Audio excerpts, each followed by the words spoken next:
Hello students, welcome to simple solution centre. Simple solution centre में आपका स्वागत है। अभी हम लोग ज्यामिति से जुड़ा हुआ प्रमेय देख रहे हैं, जिससे इससे पूर्व हम लोगों ने एस एस समरूपता, ए समरूपता देखा है।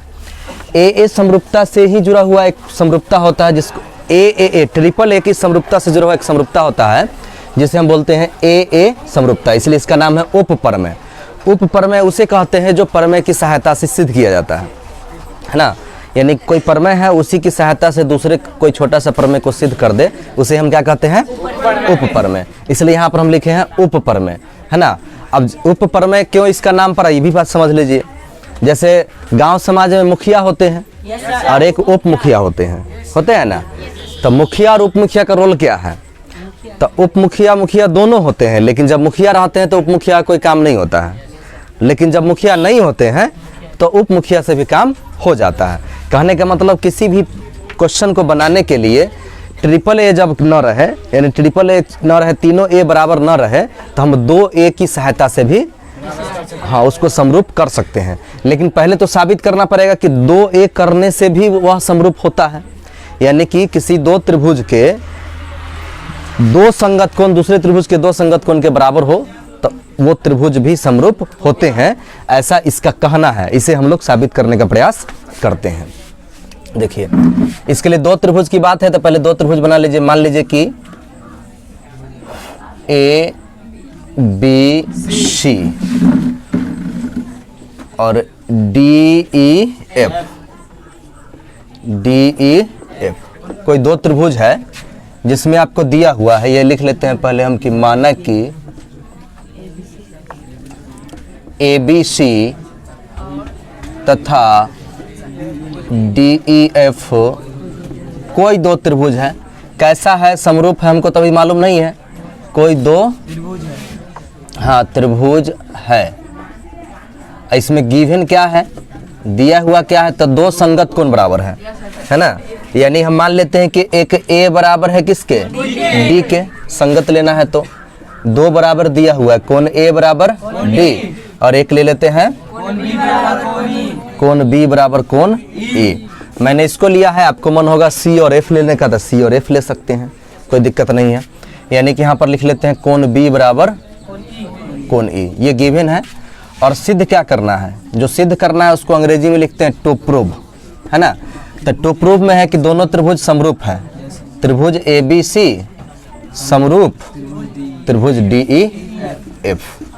अब देखिए, जब समरूप सिद्ध करना है तो ऐसा तभी हो सकता है, अभी तक जो हम लोगों ने प्रमेय पढ़ा है, दो त्रिभुज तभी समरूप होते हैं जब उनके संगत भुजाएं समानुपाती हो या फिर संगत कोण बराबर हो। यही ना, संगत भुजाएं समानुपाती हो या संगत कोण बराबर हो। इससे पूर्व में जो प्रमेय हम लोग पढ़े हैं उसमें पढ़े हैं कि यदि केवल तीनों संगत भुजाएं भी समानुपाती हो जाए तो भी वह समरूप होते हैं, या तीनों संगत कोण बराबर हो जाए तो भी समरूप होते हैं, है ना। यही दो की सहायता लेकर के हम आगे बढ़ेंगे।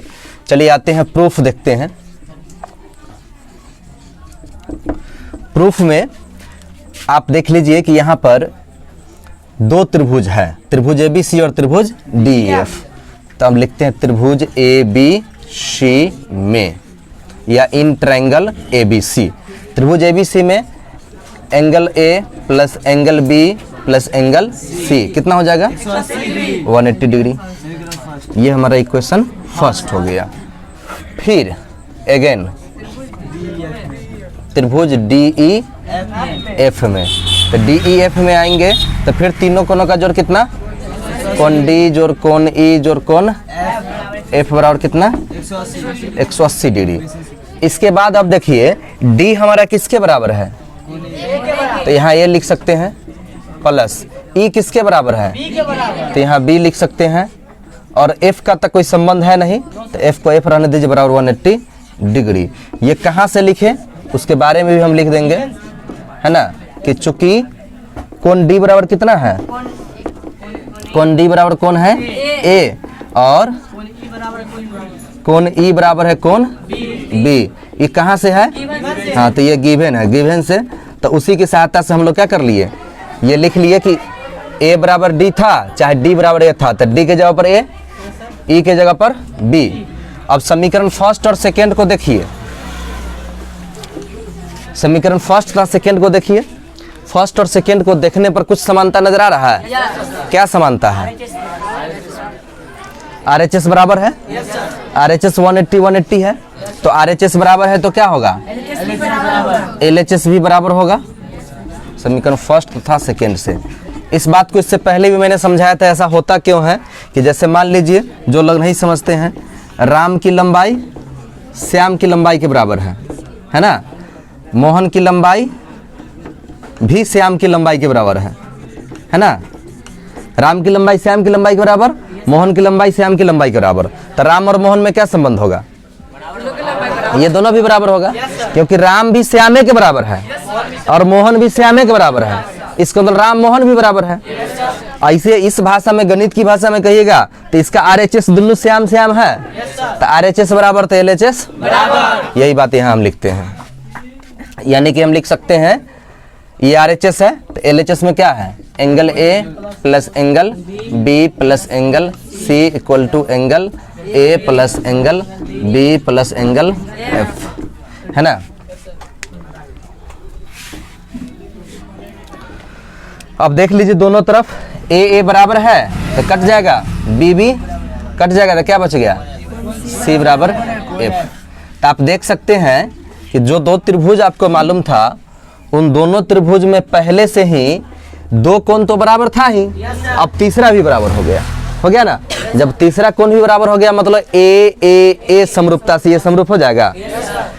यानी लिखेंगे अब त्रिभुज ABC तथा त्रिभुज DEF में, तो आपका एंगल A बराबर कितना है? एंगल B बराबर कितना है? एंगल E, और एंगल C इक्वल टू कितना हो गया? Angle F। ये दोनों आपका गिवन है और ये प्रमाण से आया है, प्रूफ से ना। तो तीनों कोण, तीनों संगत कोण के बराबर हो गया, तो कौन सा समरूपता लागू होगा? ए समरूपता से त्रिभुज ABC समरूप त्रिभुज DEF।